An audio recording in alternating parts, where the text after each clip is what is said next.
میرے بندے میں بیمار ہوا تو نے میرا حال ہی نہ پوچھ۔ میرے بندے میں پیاسا تھا، میں نے پانی مانگا تو نے پانی ہی نہیں پلایا۔ ابراہیم اللہ فرما رہے ہیں منکر تو میرا تھا، 70 سال سے تو میں کھلا رہا تھا، تیرے پاس بھیجا تو ایک وقت کی روٹی میں نہ کھلا سکا۔ اب اپنے سگے بھائی سے کھٹ پٹ ہو تو بیمار ہو تو اس کا حال پوچھنے نہیں جاتا۔ اس کے بعد میرے سامنے گھر میں ایک بھائی مر گیا، دوسرا اس کا جنازہ پڑھنے نہیں گیا۔ میں نے اس بچے کو بلایا، ہاتھ جوڑے، داڑھی پکڑی، وہ مر گیا ہن بس کر دے، جنازہ پڑھ رہا نہیں پڑھا۔ تم لوگوں کی خدمت کر تو سب سے بڑا انسان بن جائے۔ اتنے نفل پڑھ، اتنے تہجد پڑھ، اتنے روزے رکھ، اتنے حج کر، اتنے عمرے کر، لوگوں کی خدمت کر، سب سے بڑا انسان۔ تمہیں پتہ ہے کون سی گھاٹی ہے؟ کہ نہیں یا اللہ کا فکر رہا، مشکل میں پھنسے ہوئے کی گردن کو چھڑانا۔ اتنے لوگ ہیں جو مشکلوں پھنسے ہوئے۔ Welcome to Islamic Times. قیامت کے دن اللہ ایک شخص کو بلائیں گے، کہیں گے یا ابن آدم مرضت فلم تعدنی، میرے بندے عبدی مرضت فلم تعدنی، میرے بندے میں بیمار ہوا تو نے میرا حال ہی نہ پوچھ۔ جو ہر عیب سے پاک ہے وہ خود فرمائے گا، وہ بندہ کہے گا یا اللہ آپ کیسے بیمار ہو سکتے ہیں، آپ تو بے عیب ہیں۔ تو اللہ فرمائیں گے اما علمت ان عبدی الفلان مرض فلم تعد، تجھے یاد ہے میرا ایک بندہ تیرے قریب بیمار تھا؟ بندہ مسلم ہے، امام مسلم ہے، شرابی ہے، جواری ہے، فاحشہ ہے، وہ میرا ایک بندہ بیمار ہوا تھا تو اس کا حال پوچھنے نہ گیا۔ اگر تو اس کا حال پوچھتا تو آج تو دیکھتا کہ میں تیرا کیسا استقبال کرتا۔ پھر اللہ فرمائیں گے یا ابن آدم استسقیتک فلم تسقنی، یہ جتنے آپ پروگرام مجھے دکھائے ہیں یہ سارا حدیث میں آپ کو اللہ نے یاد دلا دی حدیث۔ پانی کے نل دیکھ کر میرے بندے میں پیاسا تھا، میں نے پانی مانگا تو نے پانی ہی نہیں پلایا۔ کہے گا یا اللہ تو سبوحاً قدوس ہے، تجھے پانی کی کیا ضرورت ہے؟ اللہ فرمائیں گے اما علمت ان عبدی الفلان استسقاک فلم تسقہ، تو یہ یاد نہیں میرا ایک بندہ بندی اچھا برا بری یہ بحث ہی نکال دی، وہ تیرے پاس آیا تھا پانی پلا دو، پیاس لگی، انہوں نے اسے پانی نہیں پلایا تھا۔ اگر تو اسے پانی پلا دیتا میرے پاس اس کا صلہ دیکھتا کرنا۔ یہ ایسے ہی ہے جیسے تو نے مجھے پانی دی، مجھے میرا حال پوچھنا۔ وہ شرمندگی میں ڈوب رہا ہے۔ پھر اللہ فرمائیں گے عبدی استطعمتک فلم تطعمنی، میں نے تم سے کھانا مانگا تھا تم نے مجھے کھانے نہیں کھلایا۔ کیا کمال کی حدیث ہے یہ! کس طرح اللہ اپنے بندے سے محبت کا اظہار کا بہاؤ ہے، کھانے سے پاک، پینے سے پاک، بیماری سے پاک، موت سے پاک، زمان و مکان سے پاک، لا یحویہ مکان ولا یشتمل علیہ زمان، نہ وہ مکان کی قید میں ہے نہ زمانے کی قید میں ہے۔ اور یطعم ولا یطعم، کھلاتا ہے کھاتا نہیں، یسقی ولا یسقا، پلاتا ہے پیتا نہیں۔ ایک انسان کی کیا قیمت ہے۔ میرے بندے، میں نے کھانا مانگا تو نے انکار کر دی، کہے گا یا اللہ آپ تو کھانے سے پاک ذات ہیں۔ اللہ کہیں گے اما علمت ان عبدی الفلاں استطعمتک فلن تطعمہ، اسے کھانا مانگنے آیا تھا، تو نے اسے کھانا نہ کھلایا۔ اگر تو اسے کھلا دیتا تو اس کا صلہ آج میرے پاس پا لیتا۔ یہ ایسا تھا جیسے تو نے مجھے کھانا دے دیا۔ یہ اتنا بڑا عمل ہے، اس میں مومن مشرک کی بھی کوئی قید نہیں ہے۔ اللہ کو انسان بطور انسان پسند ہے۔ ابراہیم علیہ السلام پہلے شخص ہیں جنہوں نے مہمان کے ساتھ کھانا کھانے کی سنت کو جاری کیا۔ بغیر مہمان کے کھانا نہیں کھاتے تھے، مہمان آتا تھا تو اس کے ساتھ کھاتے تھے۔ ایک مہمان آیا، آپ نے اس کے سامنے کھانا رکھا، اس نے لقمہ توڑ کے منہ میں ڈال لیا۔ ابراہیم علیہ السلام نے فرمایا بسم اللہ تو پڑھ۔ کہنے گا میں اللہ کو جانتا ہی نہیں، میں کیا پڑھوں؟ تو ابراہیم علیہ السلام نے کھانا اٹھا دیا اس کے آگے سے۔ اللہ کا منکر وہ میں نہیں کھلاتا۔ وہ اٹھ کے چل پڑا، دروازے تک نہیں پہنچا کہ جبریل آ گیا۔ ابراہیم، اللہ فرما رہے ہیں منکر تو میرا تھا، 70 سال سے تو میں کھلا رہا تھا، تیرے پاس بھیجا تو ایک وقت کی روٹی میں نہ کھلا سکا، اس کو واپس بولا، اسے کھانا کھلا۔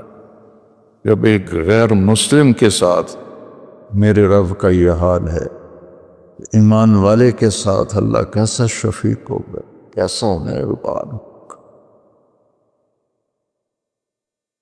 ابراہیم علیہ السلام اس کے پیچھے دوڑے، ارے بھائی واپس آ جاؤ، میرے اللہ نے تیری سفارش کی۔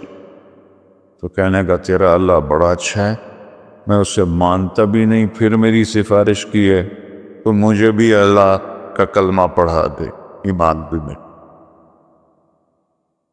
اللہ تعالیٰ کی بارگاہ میں اس کے بندوں کے دکھ درد میں کام آنا، یہ ہزاروں نفلوں پر بھاری، ہزاروں روزوں پر بھاری ہے، نفلی ہزاروں حجوں پر بھاری۔ ایک یہودی لڑکا آپ کی خدمت میں کبھی کبھی آتا تھا اور آ کے بیٹھ کے آپ کی باتیں سنتا۔ کچھ دن وہ آیا ہے، آپ نے فرمایا بھئی وہ بچہ نہیں آ رہا آج کل، کہ یہ بیمار ہے، کہ چلو اس کا حال پوچھیں۔ کون ہے؟ یہودی۔ ہم اپنے سگے بھائی سے کھٹ بٹ ہو تو بیمار ہو تو اس کا حال پوچھنے نہیں جاتے۔ فیصلے بعد میرے سامنے گھر میں ایک بھائی مر گیا، دوسرا اس کا جنازہ پڑھنے نہیں گیا۔ میں نے اس بچے کو بلایا، ہاتھ جوڑے، داڑھی پکڑی، وہ مر گیا، ہن بس کر دے، جنازہ پڑھ لے۔ نہیں پڑھا۔ اور میرا نبی ایک یہودی بچے کے لیے 8 میل کا سفر، آپ پیدل گئے، اونٹنی پر بھی نہیں، پیدل گئے۔ تو جب اس کے گھر پہنچے تو وہ مر رہا تھا اور اس کا باپ اس کے سرانے بیٹھ کے تورات پڑھ رہا تھا۔ تو آپ نے کہا یا غلام قل لا الہ الا، بیٹا لا الہ الا اللہ کہہ لے۔ تو اس نے ایسے اپنے باپ کو پیچھے مڑ کے دیکھا، تو اس کو تو پتا تھا کم وقت وہ سچے نبی ہیں۔ میں نے کہا اطیع ابا القاسم، ابو القاسم کی مان لیں۔ اس نے کلمہ پڑھا اور چند لمحے بعد اس کا انتقال ہو۔ تو ہمارے نبی سے نا ایسے ہو گئے، پنجوں پہ کھڑے ہو گئے، خوشی سے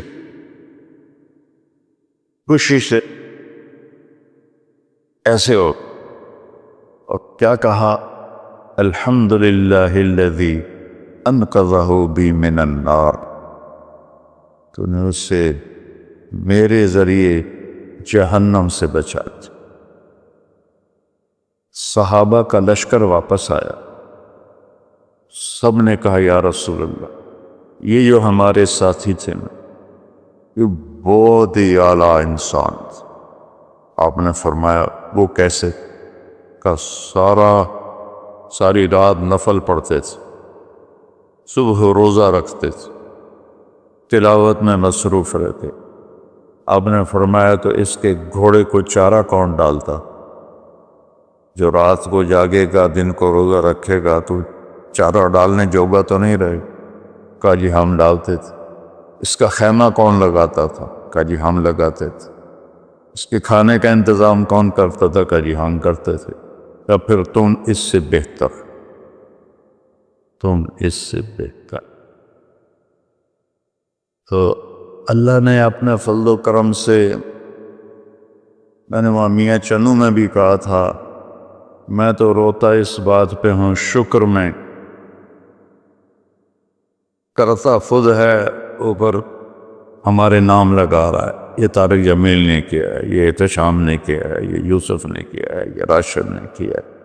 کرتا تو وہ خود ہے، ہمارے کھاتے میں ڈال دیتا ہے۔ تو فرائض کے بعد دیکھو، فرائض کی معافی کوئی نہیں۔ فرائض کے بعد اللہ کے بندوں کے ایک آدمی نے کہا یا رسول اللہ، اريد ان اکون خیر الناس، میں چاہتا ہوں سب سے اعلیٰ درجے کا انسان بن جاؤ۔ تو آپ نے کہا کن نافعا للناس تکن خیر الناس، تم لوگوں کی خدمت کر تو سب سے بڑا انسان بن جائے۔ اتنے نفل پڑھ، اتنے تہجد پڑھ، اتنے روزے رکھ، اتنے حج کر، اتنے عمرے کر، لوگوں کی خدمت کر، سب سے بڑا انسان۔ فرائض کی معافی نہیں۔ اس کو پورا کرنے کے بعد ایک آیت سنا کے میں ختم کرتا ہوں۔ اللہ تعالیٰ نے لوگوں کی مدد کے لیے جو تعبیر استعمال کی ہے، کسی جگہ نہیں مشکل کام ہے گردن کٹانی، وہاں یہ تعبیر نہیں ہے۔ حج، اللہ نے مجھے بہت حج کرائے، کتنا مشکل ہوتا تھا، مینا، عرفہ، مزدلفہ۔ ایک عمل پر اللہ نے کہا فَلَاقْتَحَمَ الْعَقَبَةَ وَمَا أَدْرَاكَ مَا الْعَقَبَةُ فَكُّ رَقَبَةٍ أَوْ إِطْعَامٌ فِي يَوْمٍ ذِي مَسْغَبَةٍ يَتِيمًا ذَا مَقْرَبَةٍ أَوْ مِسْكِينًا ذَا مَتْرَبَةٍ۔ اللہ، کیوں نہ پھر تو نے گھاٹی میں چھلانگ لگائی؟ عرب میں پہاڑ تھے، گھاٹیاں تھیں، تو گھوڑے کو اٹھانا، اس کو اقتحام کہتے ہیں۔ آگے کوئی کھائی ہے، کھڈا ہے، اور وہاں سے گزارنے کے لیے کھائی گہری ہے تو گھوڑا نیچے تو جائے گا نہیں، پھر وہ پیچھے سے آ کر جب اس کے قریب آتے تھے تو اس کو چھانٹا مارتے تھے، اور لگام میں سے اٹھاتے تھے، گھوڑا تیر کے آگے نکل جاتا تھا۔ عمرو بن عبد الود نے جنگ خندق میں، وہ 30 فٹ چوڑی خندق تھی، 30 فٹ، اور اس کی 100 سال عمر تھی اس وقت، اور اس نے پیچھے سے گھوڑے کو دوڑایا اور وہاں آ کر اسے چھانٹا مار کے لگام اٹھائی، 30 فٹ گھوڑا پار کر دی، لیکن جان کا خطرہ تو ہوتا ہے۔ تو اللہ نے کہا پھر تم نے گھاٹی میں چھلانگ کیوں نہ لگائی؟ پھر کہا تمہیں پتہ بھی ہے کہ میں کون سی گھاٹی کہہ رہا ہوں؟ اے پہاڑاں والی نہیں، اے کھائیاں والی نہیں، تمہیں پتہ ہے کون سی گھاٹی ہے؟ کہا نہیں یا اللہ، کا فک و رہابہ، مشکل میں پھنسے ہوئے کی گردن کو چھڑانا۔ کتنے لوگ ہیں جو مشکلوں میں پھنسے، مشکل میں پھنسے ہوئے کی گردن چھڑانا، یتیم رشتہ دار کو کھانا کھلانا، مسکین انسان کو کھانا کھلانا۔ فقیر اسے کہتے ہیں جس کے پاس چھت بھی ہو، ایک دن کا راشن بھی ہو۔ مسکین اسے کہتے ہیں جس کے پاس نہ